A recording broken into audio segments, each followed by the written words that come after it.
Gene Page used to arrange for Barry White. Those strings, they were like string lines. And you'd be dancing, and you'd stop and you'd say, what's that? I never heard that. In a record, you know, to your ear.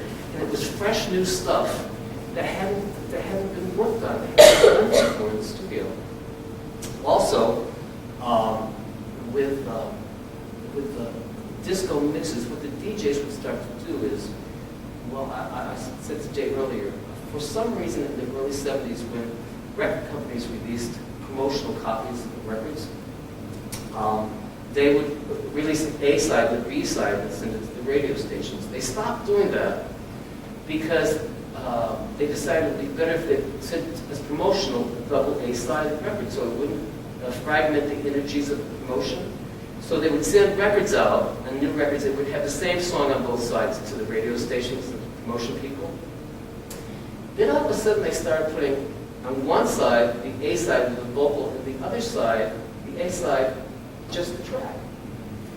So what happened was, you would go to these clubs and you'd have a song like Free Man on these obscure records you made, or even Rock the Boat, or even, but you'd have the promotional record, and on one side, Barry White did this all the time, they'd have the song with the vocal, on the other side they'd just have the empty track.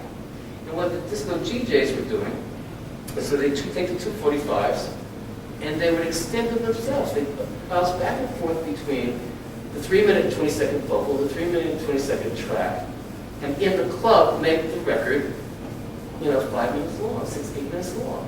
And you'd be on the dance floor and you'd be saying, what is he doing with that record, All of a sudden, you'd go and you'd peek and you'd realize that the DJ was making the record at places like Hollywood, Tamberlane, 12 West, all these, like the Loft.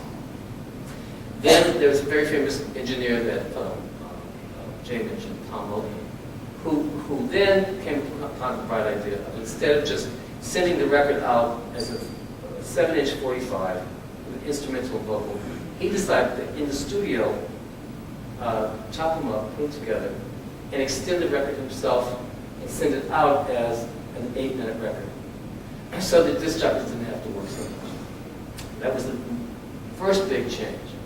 Conceptually, they were taking and they were changing the music. They were changing the bass, they were changing the guitars, they were changing the strings. And they were introducing electronics, synthesizers, extending the record, but with the intention of keeping the dance floor going. Conceptually, it was they had the long cuts with rock in the Vita, the Doors, Light My Fire. You were used to hearing long, extended rock tracks. But these records were being constructed specifically for a disco environment, a club environment, as dancing as a communal experience, and to keep people dancing.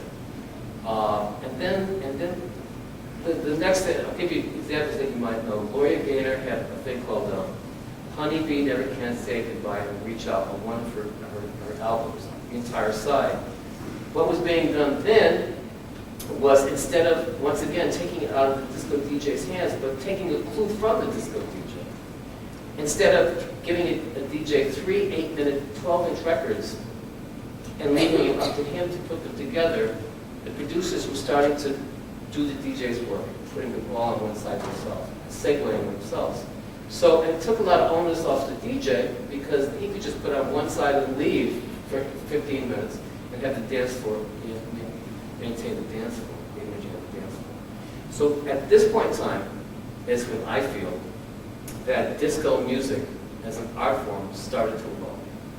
Now this is a different kind of, discussed this earlier, it's a different kind of music than top 40 disco. And top 40 disco is a whole different thing. The press took the disco phenomenon and decided to work it. They made it a catchphrase. And Saturday Night Fever came out, which promised the magic and the energy of that disco experience, which captivated a lot of the imagination of the people in this country. And so the record companies used the word disco and the concept of disco, and they proceeded to make these little 3-minute and 20-second records that had elements of what disco music was evolving into. but that were really not disco records. They were, back to what I was saying, they were simple 3-minute and 20-second pop records